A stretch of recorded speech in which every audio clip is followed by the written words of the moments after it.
more specifically to the scholar readers? What do you hope that this book will teach them? Yeah, I mean, I think that in a lot of ways, I hope the book makes an intervention in two main ways, I would say. I hope that one of the things that I'm very adamant about in the book is following on other scholars who have come before me and probably said it much more eloquently than I have in the book, is that there was a political necessity or imperative, certainly in the 80s, the 90s, and the early 2000s, in terms of the media that we consume, particularly television, to see quote unquote positive representations, right, of LGBTQ people. And so organizations like GLAAD, for instance, publish a yearly report called Where We Are on TV, right, that count the number of queer characters that are on TV every year.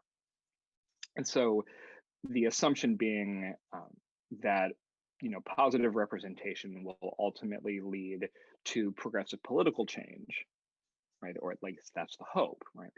And I want to just push back on that notion a little bit or complicate it, right? To remind, I would say, not to tell people because I think they know it, but to remind people that, life isn't like that all the time, right?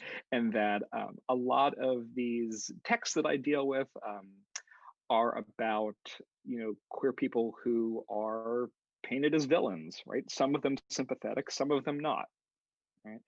And I think in a way I want to remind people that queerness, at least as some queer theorists have put it, and what I take to heart very seriously, is a lot about, as Richard Dyer puts it, sort of outlawry, about living on the edge, about sort of reveling in your otherness in some ways.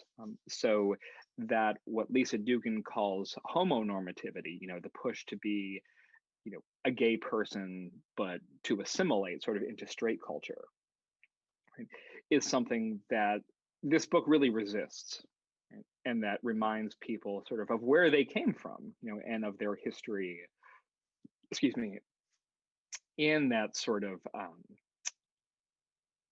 anti-assimilationist, I would say, vein, right, of sexuality, which in a lot of ways can be thrilling and agentive and exciting, and don't have to conform to the dictates of the straight world.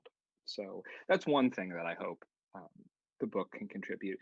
The other thing is that I really do want to take seriously, and I want readers to take seriously, the fact that there are people in the world, that witchcraft is a real religion and has been recognized as such in the United States since the 1970s. Right?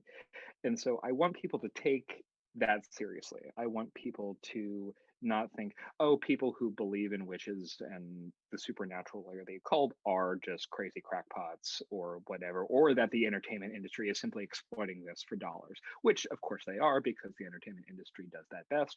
Right? But at the same time, these are people who take this very, very seriously, right?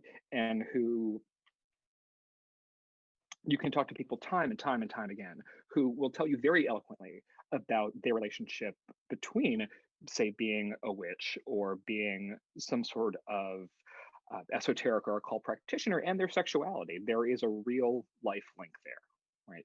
And even though that has been sort of filtered and fictionalized through the media that we consume, I want people to take that seriously. And I want people to respect the fact that that is a real phenomenon in the world. Oh, for sure. You touched a lot on what was going to be my next question, which was how will this book be important for those subcultures, whether it's queer subcultures, occult subcultures? It sounds like pretty spot on all the things you said, but anything else you can add to that? I think, I hope, I'm one small person and this is one book, but I hope that there is, I do believe very strongly in the power of seenness in media. When you feel seen by a particular television show or a particular movie, or even by a book by a particular author who, does describe exactly what you've been feeling, but you've never really been able to perhaps articulate it yourself. right? And that this person sort of says it, and you're like, yes, yes, that is exactly it. Right? And I've encountered that before. I know a lot of people who have encountered that, in other parts of their lives. And I hope that that is something that I'm able to do for some people, to, again, to take that sameness seriously and to say, yeah, I want to, as much as there is still, in 2020, a lot of misunderstanding, perhaps, and a lot of cliche and a lot of ridicule, perhaps, even around, say, occult subcultures like being a vampire or being a witch. I want to tell those stories in some ways.